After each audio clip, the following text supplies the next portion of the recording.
Well, hello.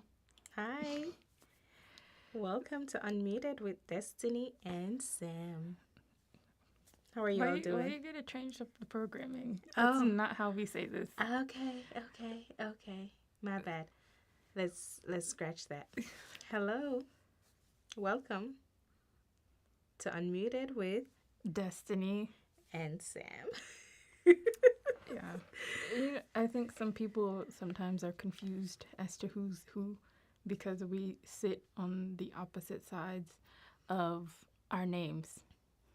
Like, it's Destiny and Sam. We read from left to right, but she's always sitting on the left. Yeah, but I'm Sam. And that's how we took all our pictures too when we first took Oh pictures yeah, we need to for redo some. when we first took pictures for it. But this is kind of an impromptu ish live. We wanted to do something before the end of February so we get our 2 episodes in. Whoever may join us throughout the duration of this, welcome. Thank you so much for coming, and we hope that it is a blessing for you and that you learned something. And yeah, to our future listeners who are going to watch or listen to the playback, we're glad you're here as well. We are, and if you have ever listened to any of our episodes before, Destiny has been teaching me Black history. We had about 2 episodes with that. So this is part 3 for me. And we watched Rosewood. Mm-hmm. Well, before we get to that, Okay. like your background, obviously you're black, I am but black, but I am from Jamaica, so I am an immigrant. Currently a U.S. citizen. So we do have our Black History Month as well, our celebration. Like yesterday, we considered that day like Jamaica Day. So we have like the whole schools were decked out in like Jamaican attire, black, green, and gold like outfits, and just different activities just surrounding that. Even yesterday, my mom wore her Jamaican shirt to school. So we still represent our country, and it's not lost on me, even though we're going to learn about some history as it relates to Florida. yeah, well, more Black American What? history, I guess, Right. is what this series has focused on, since um, you're not from Right. here necessarily. Right. Um, So it's not yeah. lost on me. What was the first one we did? It was Selma. Mm-hmm. Yeah, And then we did it was just Black Adventist history. yes, then we did Dr. Martin That's Luther King. Selma. Oh yeah, sorry, my bad. See, obviously, I'm not doing too good a job. If She is. I'm sorry. that was the first one. It was the first one, which really angered me a whole lot. But this one that we watched, I felt more rage in this one. Yeah. Yeah. Yeah, like you were saying, what was the name of the movie? The movie is called Rosewood. It was made in 1997. The director was John Singleton.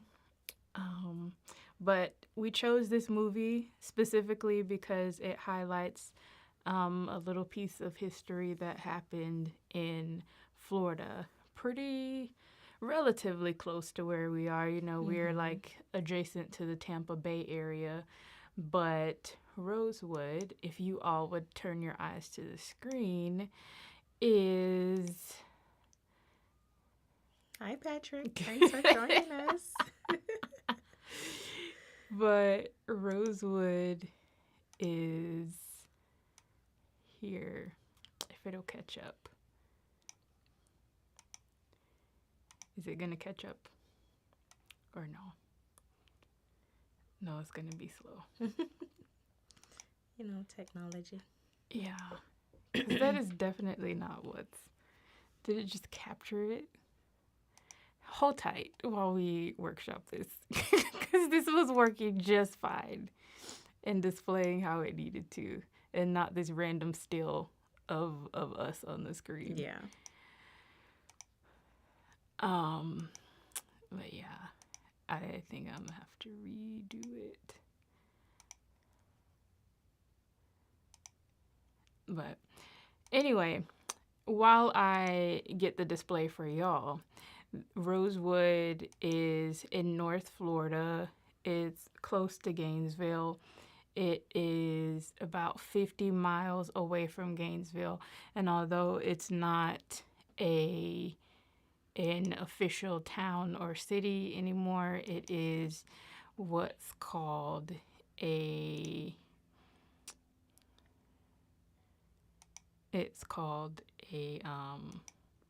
incorporation. It's incorporated.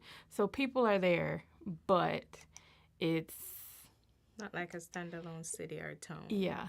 It's not like somewhere big like Tampa or like we were saying Gainesville or anything like that. But yeah. Have you ever been to Gainesville? I'm pretty sure we have. I feel like we have, right, Patrick? Tell me Really? in the chat. Yes, we've been to Gainesville because I remember we also stopped at Okay. a Jamaican restaurant, which was really nice up there. So we did. Yeah, Gainesville is what the college town where the university is as well. There we go. It should be displaying on your screens right now. But Rosewood is here, and I'll zoom out a little bit to show you where it is relative to the rest of the state. You can see Rosewood is more like northwest-ish. It's not quite in the panhandle, but it's getting there. And relative to Gainesville is over here, Rosewood is here, and then Cedar Key would be like the closest bigger town to it. So that is Rosewood.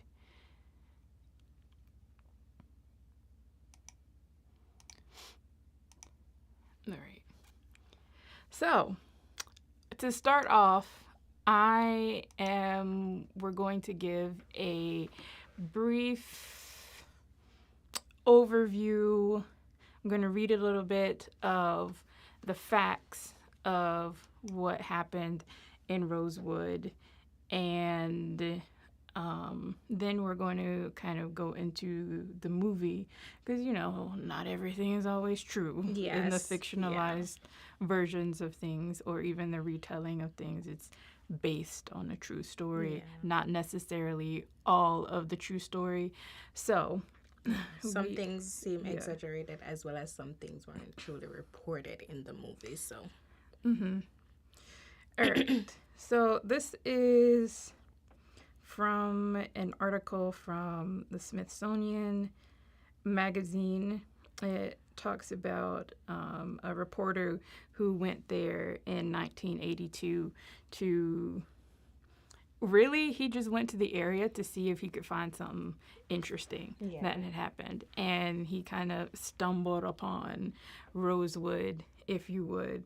And of course, nobody really wanted to talk about it at first. Because as we will see, spoiler alert, they call it the Rosewood Massacre. So it was a depressing time. So people don't nobody really want wanted to to relive. Yeah. People don't want to relive that. And, real history is sometimes quiet. Painful. Well, sometimes kept quiet on purpose. Yeah. All right. Let me find the beginning. All these ads.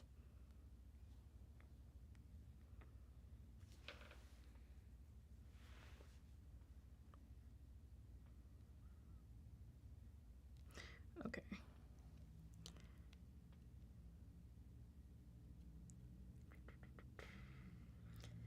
Thank All you right. for hanging tight with us. Yeah. It's technology. In the early 1900s, Rosewood was a small town in a rural part of Florida that's full of pines and oaks. The name came from its abundant red cedars, which were cut down to make pencils. In 1920, the Levy County community held an estimated 26 households.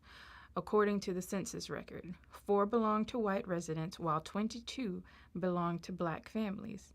The town's population was around 100. The people of Rosewood farmed or worked at the sawmill in the town of Sumner, some 3 miles away, or at a turpentine camp in Wiley. At both the mill and the camp, a makeshift dance hall called a juke, or black people we call that a juke joint, offered booze and rough-hewn entertainment. While Rosewood had once boasted a juke and several smaller moonshine shops, by 1923 the town's main attractions were a one-room schoolhouse and a white-owned general store. At the time of the massacre, racial violence was on the rise in both Florida and the broader nation. A few years earlier, black veterans returning from World War I and expecting better treatment had instead encountered a resurgent Ku Klux Klan. So much bloodshed occurred across the country, and in the summer of 1919 that it became known as the Red Summer. In 1920, Election Day in Ocoee, a rural town about 100 miles southeast of Rosewood, turned into a massacre after a black man tried to vote. A year later saw the eruption of the Tulsa Race Massacre, which killed as many as 300 people in the prosperous black community of Greenwood, Oklahoma. According to the Smithsonian's National Museum of African American History and Culture, black veterans assumed that partaking in a war to help make the world safe for democracy would in turn help them achieve their own level of democracy. But as they realized that President Wilson's notion of democracy did not extend to them, they evolved a collective will to fight back against mob violence rather than turn the other cheek. Now, Raising Rosewood. The violence that destroyed Rosewood began on Monday, January 1st, 1923, when Fannie Taylor, a married white woman from Sumner, claimed a black man had attacked her before fleeing into the swamps. Later investigations suggested that Taylor was delusional or that she'd been assaulted by a white lover and made up the story to hide the affair from her husband. But the town's initial reaction was to believe the false accusation and take swift action. When Taylor's neighbors heard her screams, they ran to see what had happened. Soon, men came pouring in from the sawmill, where work had proceeded as usual despite it being New Year's Day. A deputy. Okay, stop there. That's one thing in the movie that was strange to me. It was New Year's and they were at work. But a deputy telephoned Sheriff Bob Walker, summoning him from the county seat of Bronson, 20 miles away. The sheriff led a group of white men following a dog, which tracked a scent that went from the woman's backyard to the railroad tracks and into Rosewood. The trail led to an empty house with an unlocked front door, then out the back door. After that, the scent seemingly disappeared. A pair of bloodhounds brought in from the state prison failed to find anything else. Where did the scent that the dogs followed come from? No one seems to remember. As for where it went, the makeshift posse theorized that the fugitive had jumped aboard a passing horse-drawn wagon and rolled away. So this is where the article kind of skips. There was, if you read in other places in other articles, there was an escaped convict who escaped from a chain gang at that time. His name was Jesse Hunter, and they were liking him for it. But seemingly that man went nowhere near there. But they just every black man became Jesse Hunter. But they just needed someone to blame. So they figured, maybe it's this escaped prisoner. It was not. The men found the owner of the empty house, so the dogs led them through this house where the scent ended. So the men found the owner of the empty house, Aaron Carrier, a black World War I veteran and a lumberjack, at his mother's home in Rosewood, where he was recuperating from an unspecified illness. They hauled him out and threatened him with a rope. According to testimony from survivor Minnie Lee Langley, the veteran's mother was weeping, yelling, "Don't lynch my child." The sheriff, fearing the volatility of the crowd, had the veteran hustled away to a jail in the next county. He arranged to put the man's wife aboard a train, too. Later that day, the white mob encountered a black man with a wagon used for hauling turpentine barrels. Assuming he had helped the supposed attacker escape, the rioters knotted a rope around his neck and strung him up, not to kill him, but to torture him into telling them where the passengers had gone.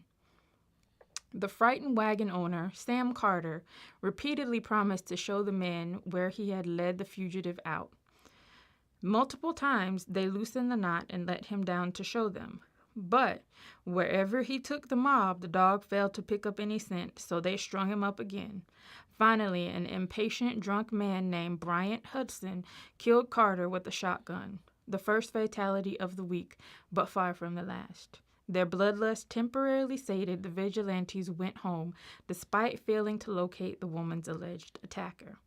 Things calmed down a bit after that. Tuesday, January 2nd and Wednesday, January 3rd were quiet, but rumors swirled, and on the evening of Thursday, January 4th, a group of white men numbering between 5 and 15 gathered to continue to hunt for the fugitive. For reasons not found in the historical record, the mob marched to a home in Rosewood that was being used as a refuge by women and children. Well, and that's kind of not accurate. It says for reasons not found in the historical record, but it is found from eyewitness and survivor record that they had gathered in this house to stay safe from the crazy people that were running around with shotguns and fire and dogs. So they gathered at this house where all the women and children were, and the sheriff were nowhere around. And leading the group was a former deputy who had recently been fired for spending too much time at the juke, and a lumberman who, according to some accounts, had been nicknamed Boots because he liked to kick people. Mm-hmm. The house they targeted belonged to Sarah Carrier. Now, this is, again, the mom of the guys whose empty house it was. Mm-hmm. A black woman who did washing for white families in Sumner.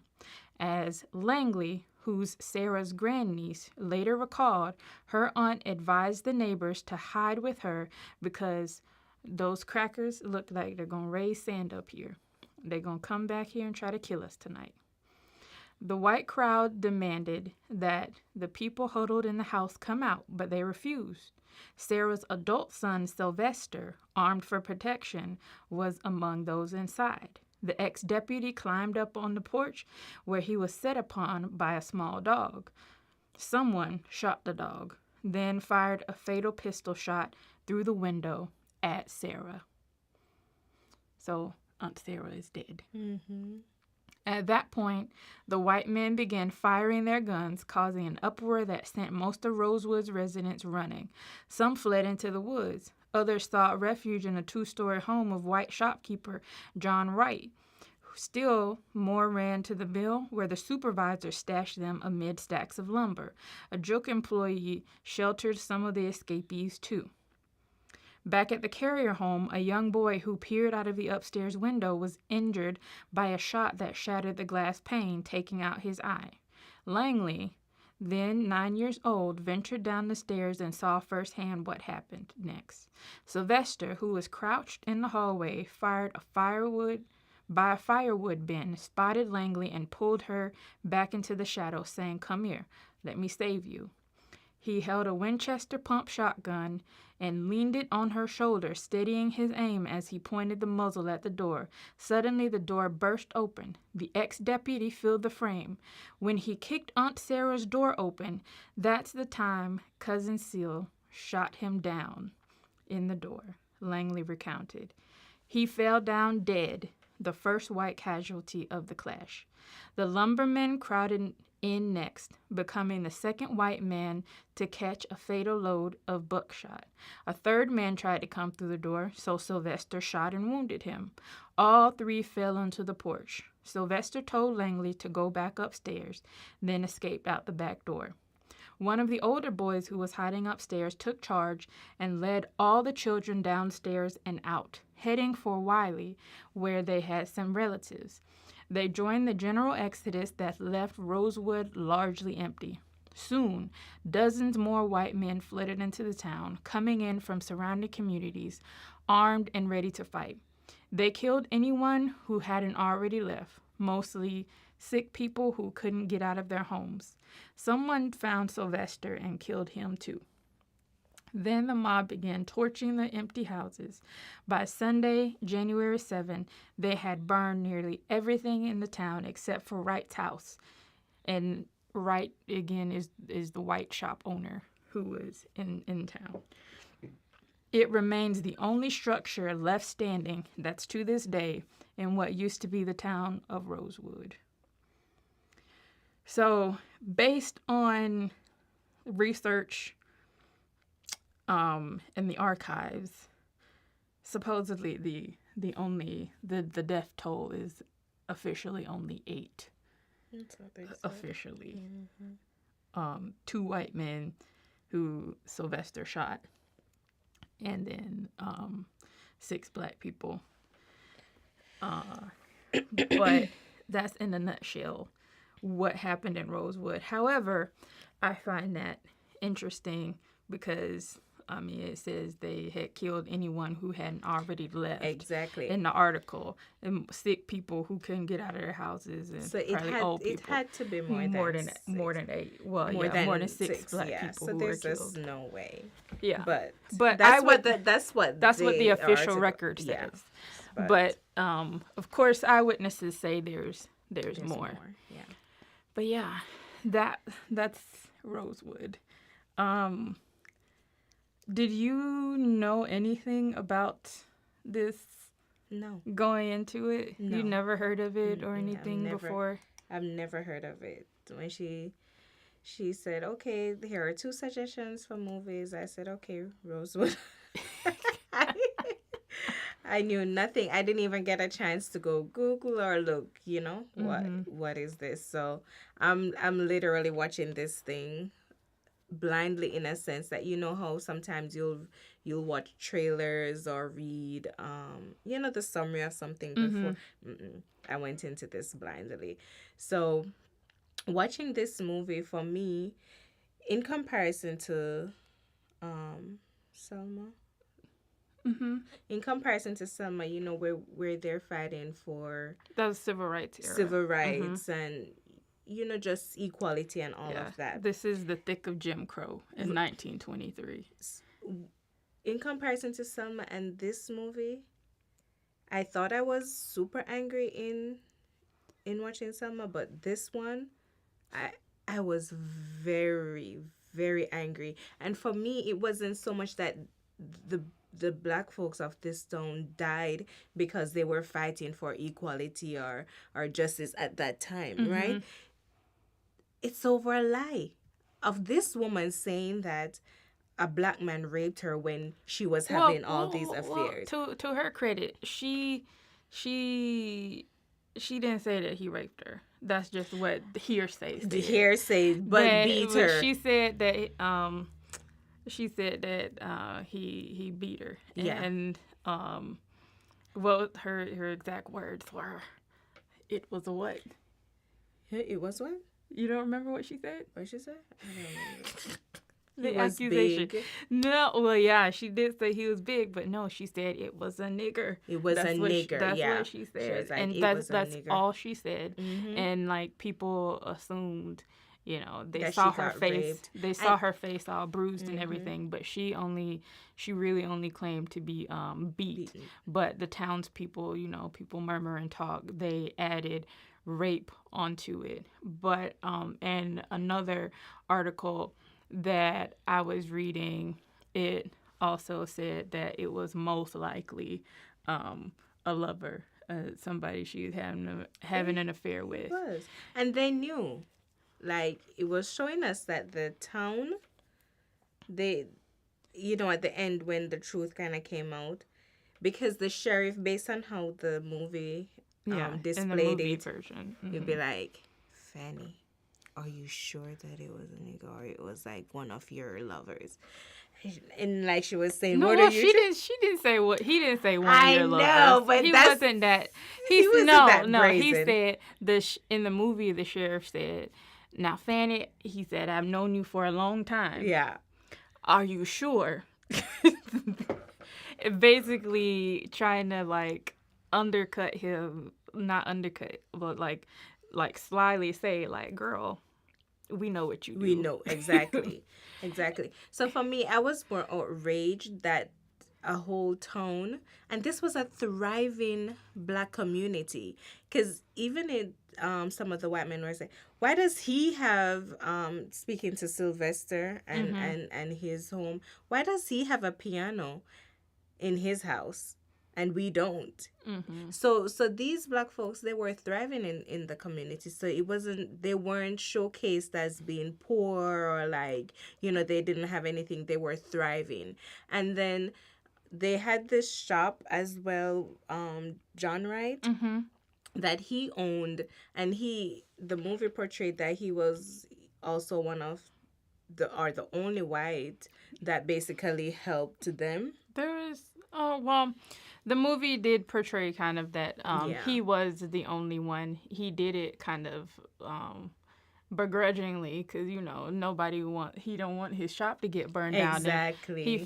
If the mob finds out that he's Hiding. hiding people.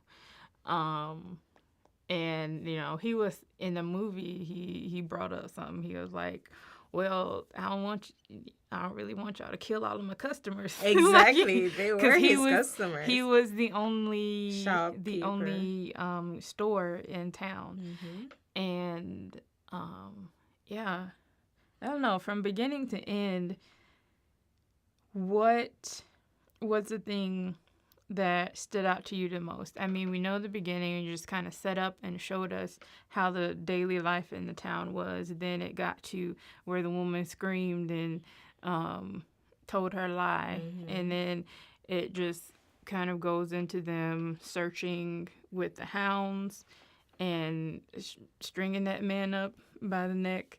Like they said, like the article said, they weren't killing him necessarily, but just to torture him to tell them the truth.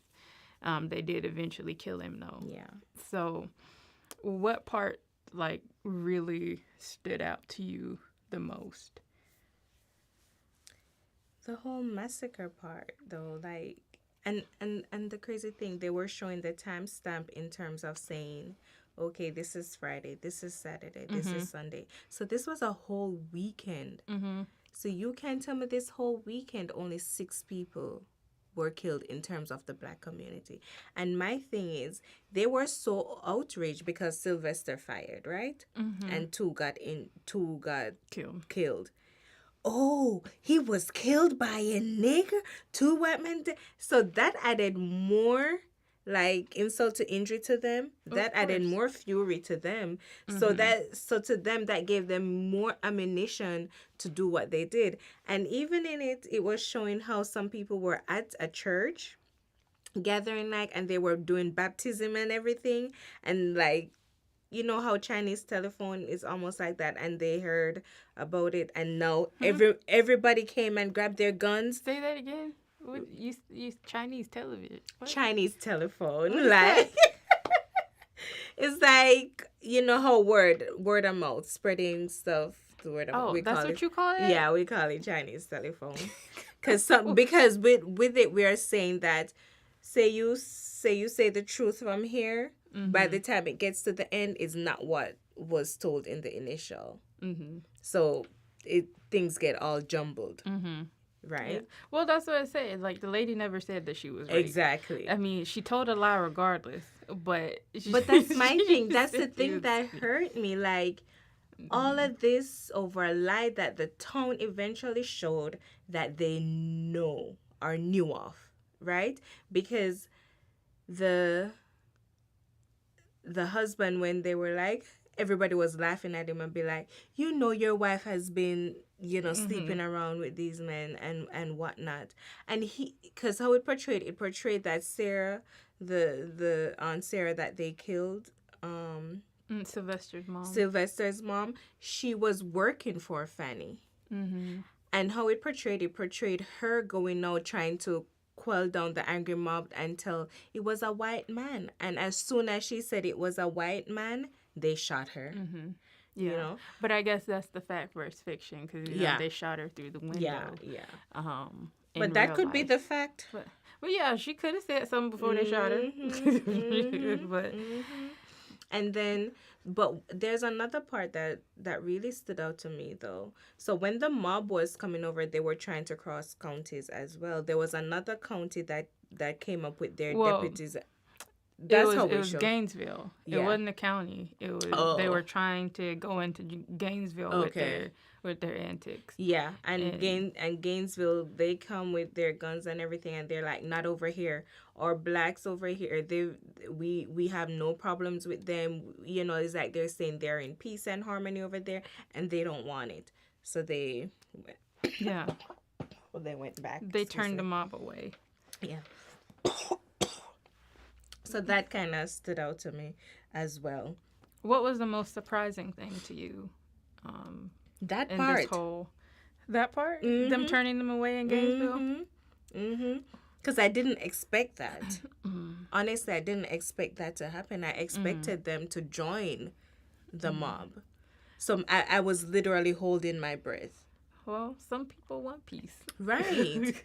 So, because if in the movie the sheriff is portrayed to not have very much control over what's happening, and honestly, from what I was reading in the articles, and even the one that I read to y'all a few minutes ago, he didn't seem to have very much control there, because when they went to the Carrier house, to Sylvester and Aunt Sarah, when they went to their house, the sheriff was not there, and that's probably how they ended up, shooting her. Because in it, the sheriff, how he was portrayed in the movie, he was even trying to tell them, calm down, don't do that, don't. Because even when how they portrayed the man getting shot, Sam Carter getting shot, they're like, who did that? Who did that? Like, he was just yelling, and he was just like, oh my gosh, this is not good, that answer. That. Because it seemed as if how it even started in the movie, it seemed as if that the blacks and the whites, they were living fine in Rosewood. They didn't seem, because even like Sylvester, when something kind of came up with one of his cousins, I think, where a guy was not being respectful to his cousin, and he went over there and be like, I heard you're not being respectful to my cousin. Let me not hear you do that again. And it was just left there, right? But and this was just a weekend, and you're telling me only six people died? It was about a week, counting it all. Yeah, but the whole where they started the shooting, yeah, it was just really a weekend. Yeah.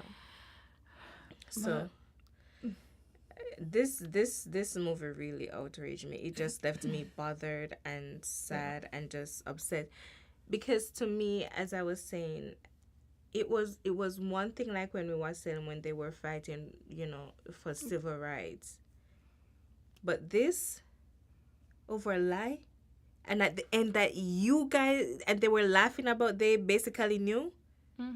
That was tough. Well, and then, this isn't the only instance of that. I mean, there's been plenty of thriving black towns destroyed. Like in the article, it gave us the example of Tulsa. No, of Tulsa. Oklahoma. Yeah, in Oklahoma. And then there's also the place in Georgia. They literally drowned an entire town to make a lake for white people. I mean, right now it's called Lake Lanier. Yeah. But if you go deep enough, you can see the buildings underneath the lake of the town that used to be there. It's a black town. So they You just know, flooded the town and have their man-made lake. So yeah. it's not an isolated incident, I suppose. But you said that these gave you all these this movie gave you all these feelings of rage It gave and it sadness. yeah, for me sadness, and then But what do you do with all of that? How do you move past that? for me I had to ask for me I was asking the questions basically to God in a sense that where did racism even come from? How does the Bible speak of this? Mhm. Right? How can we handle and another thing I was asking, why is it that we're struggling with racism to this day when to me we have proven as a people in terms of African Americans or blacks, we have proven how strong and worth it we are, and why should we even have to, you get what I'm saying? But Mhm. we have so many, as we would call it, black excellence, right? And Mhm. so many of us are thriving and doing well, and even in Rosewood, as I was saying, it was showing them thriving. So why is it that we're struggling with these things? So me questioning those things. So you just gave me part 4 of teaching Sims. Cuz you just asked why we still struggling with racism. Oh, that I know which why. I could go into it right Yeah. now, but And like that's we don't have time for yeah, so that. so Part maybe 4. that's another thing. And I understand, and we're in a sinful world, you know. We're in a sinful world that that create these roots of evil. And another thing that I'm looking at, while there's some policy changes and whatever, is like the root of it, they're not changed. Mhm. So yes, at face value they will change certain things, but the roots of it, Mhm. they're not uprooted. So it flows into why we're still struggling with some of these things Mhm. to this day. So, for me it's just But how have you moved past those feelings? I have not To you moved. haven't? No, I felt Oh, like I have you don't feel okay right now? no. Oh, I really felt heavy driving coming to do this episode. really? So to me, I truly haven't pushed past it as it. So pray for Mhm. me, guys, because Yeah.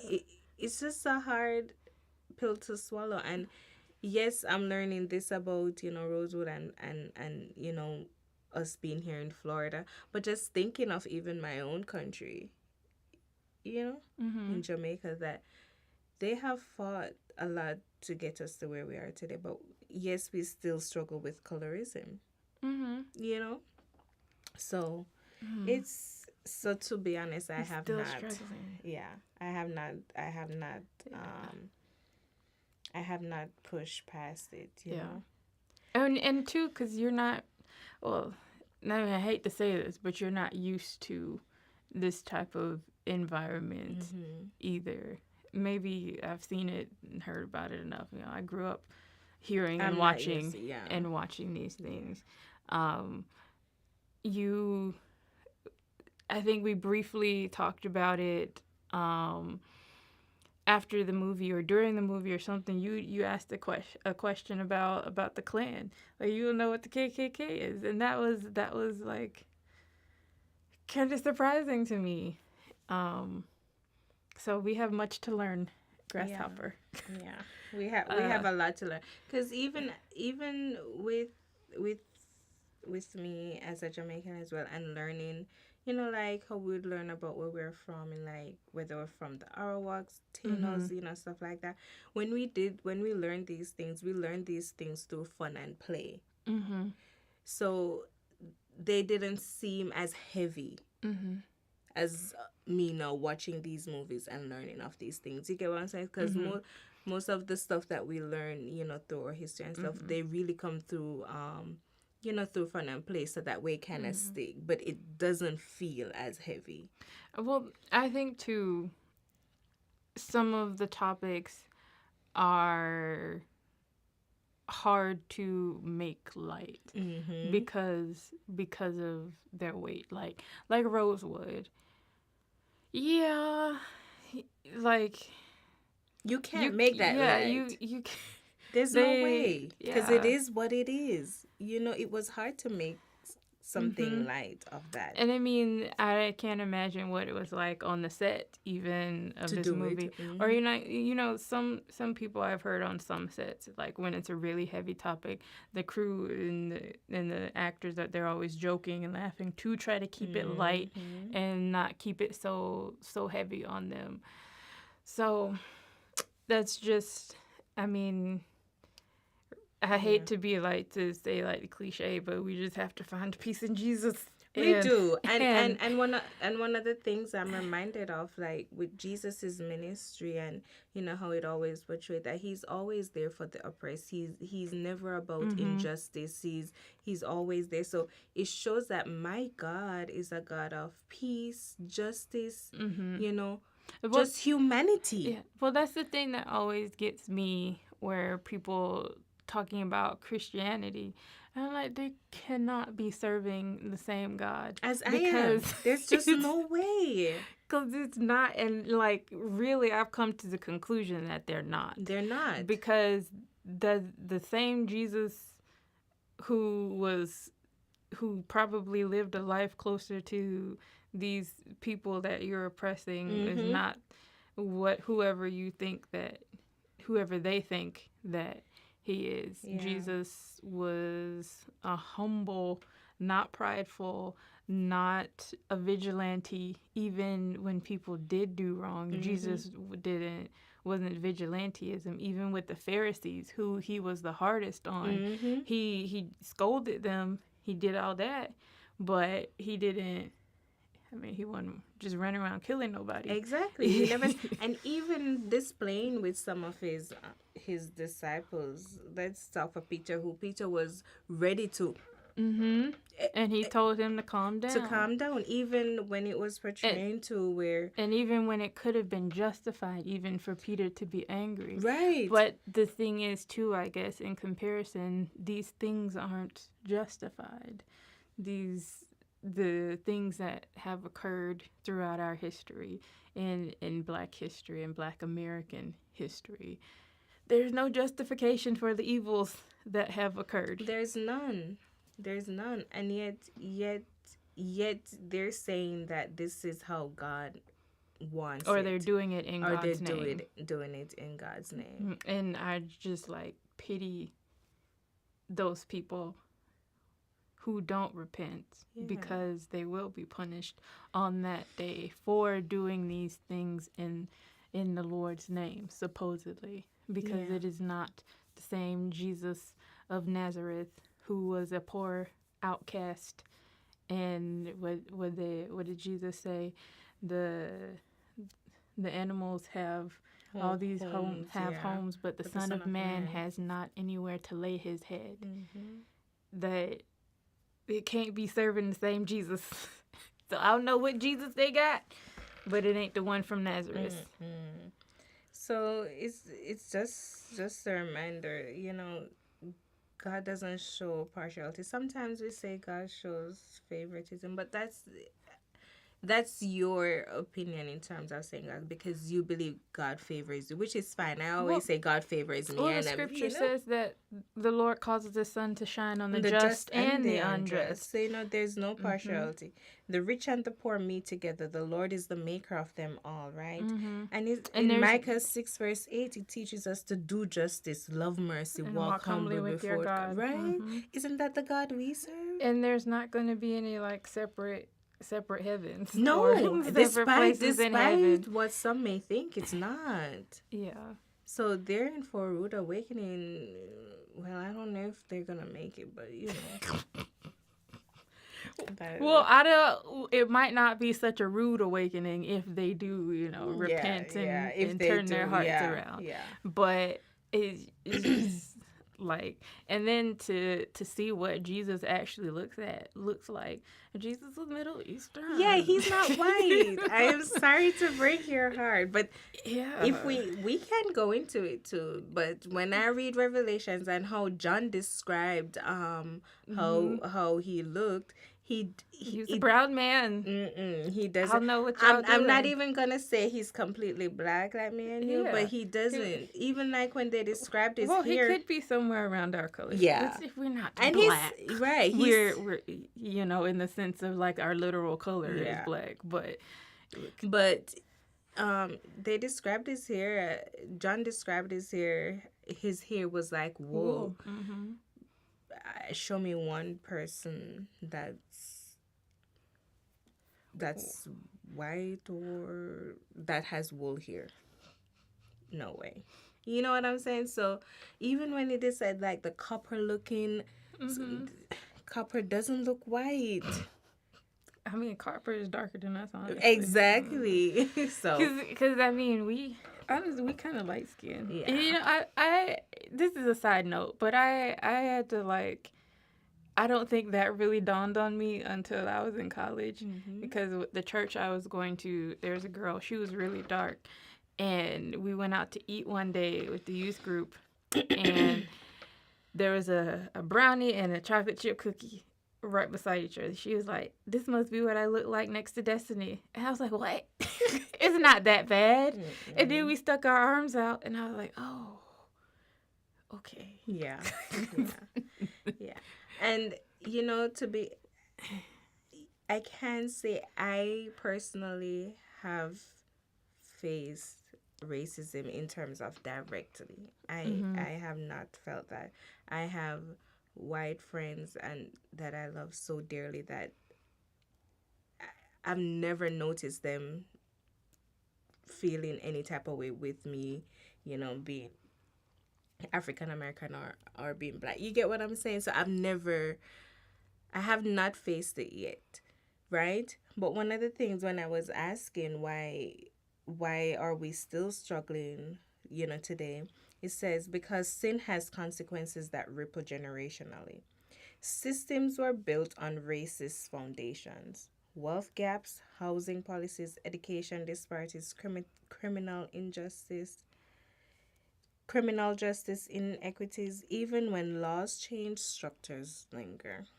Because the laws don't really change. They just take on a different form. Like slavery is ended, but we still have things like the 13th Amendment, which just basically makes jails and prisons the new plantations.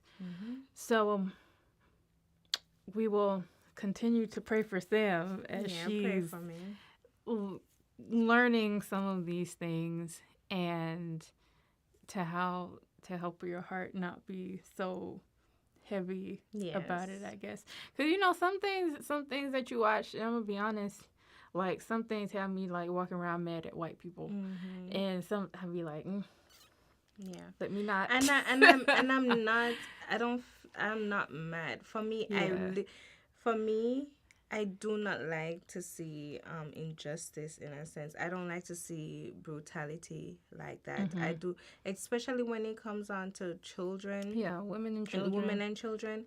My heart aches where those things are concerned. Yeah. So I feel like that's where like some of my outrages, and sometimes I question, you know, what can I do more of, and sometimes it feels heavy when you're at that cross. It like you want to do so much more, but you understand too that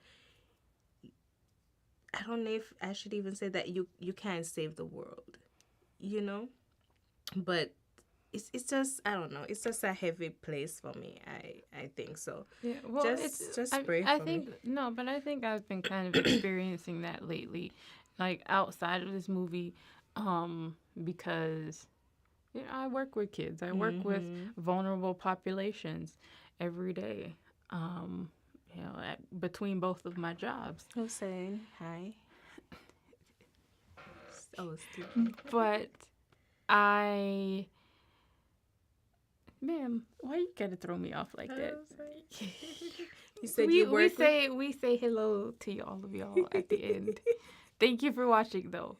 But I struggled with the heaviness of, like you just said, I can't save the whole world, but it's Mm-hmm. like, what can I What do? can I do? And especially now with all of these Epstein files and things coming Oh, out and hearing let's those, and not like, even. but Oof. I'm just saying that's where I am with that same Mm-hmm. feeling, because, Mm-hmm. like, it can happen. Mm-hmm. Trafficking is a very real thing. It's And very we live in real. Florida. We are very high in the ranking for human trafficking. And that is something that I think about every day. What can I do to help protect these vulnerable populations? Mm-hmm. Because Mm-hmm. somebody has to, like you just read in Micah, do justice, love mercy, walk humbly with your God. How Mm-hmm. do we do justice?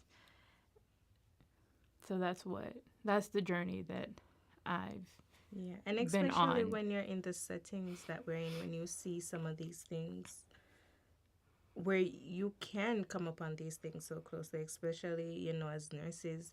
y- I know sometimes we take learning about human trafficking for granted. Like when we do all some of these continued education and stuff like that, we kind of take it for granted. Mm-hmm. But I'm telling you, it's so real. Even when we did that episode on pornography and learned that a lot of human trafficking is Mm-hmm. tied to that, like, Mm-hmm. y'all, you know what I'm saying? It's just heavy. So pray, just Yeah. pray for us. Pray for us. Pray for the world. Honest. Pray for the children. Yeah. Pray for those who do not have any protection around them. That God would keep them under the shadow of His wings, even if they don't know God. Yeah. 'Cause there's a lot going on right now in this world, especially at this time in history. So I think that's all that I have to say. Yeah. Is there anything that you would, there is something you'd like to add? Yeah. Just know that there's hope in our God, and He's faithful and He's just, and He will keep us, in perfect peace, even when we don't understand. Your book, ma'am. Oh yes. Wow. I forgot that we said that. Wow. But hi, Stephen. Thanks for joining. That's our friends that we do Bible study with. And was that Mark? Too? Yeah. And Mark. And Hi, our Mark. husbands are here. Yes. Thank you for the Thank support. you. We appreciate you guys. But yes, I have an announcement to make. Uh, I've been working on a project. It's been a while. It's been a while. I've been working on a project, but Destiny, show them. Really? Show them. Show them. Can you see that? Oh my goodness. I wrote a devotional. I was gonna say, remember we have people who are listening on audio. Yes, guys. Describe to them what's happening. I wrote a devotional and it's titled Where He Meets Me. And it's devotions, saying devotions from the middle of real life. And I would say kind of bringing you on a little journey where, you'll have many of my testimonies. There are some testimonies from others that they have shared with me that I've kind of put in here as well with scriptures, but also worship, like just knowing that wherever you are, just create that atmosphere of worship with God. There are many songs that I've listed that have helped me during my quiet time. So I've put that in there. Put a whole extra sheet with songs, but each devotional entry have a song, and just to create that sense of worship, and some journaling prompts as well. So I'm excited about this. Destiny has always been encouraging me to do one, and it's been a long time coming. I'm really grateful for all the prayers. No, the first devotional that you've ever written is mine. You remember you wrote me a whole book. What was that, for my birthday one year? You wrote me a whole a devotional to follow along with and do things So I've been told her to publish it. Yeah, she But told me. it is here. When is it available? It's not quite available yet. We still have some finishing work, but I'll let you know further along when we're gonna launch and when it's uploaded to Amazon and Kindle. Where He But- Meets Me. Where He Meets Me. Exciting. Yeah. So, congratulations. Thank you. This is Unmuted With Destiny. and Sam. Bye. Bye.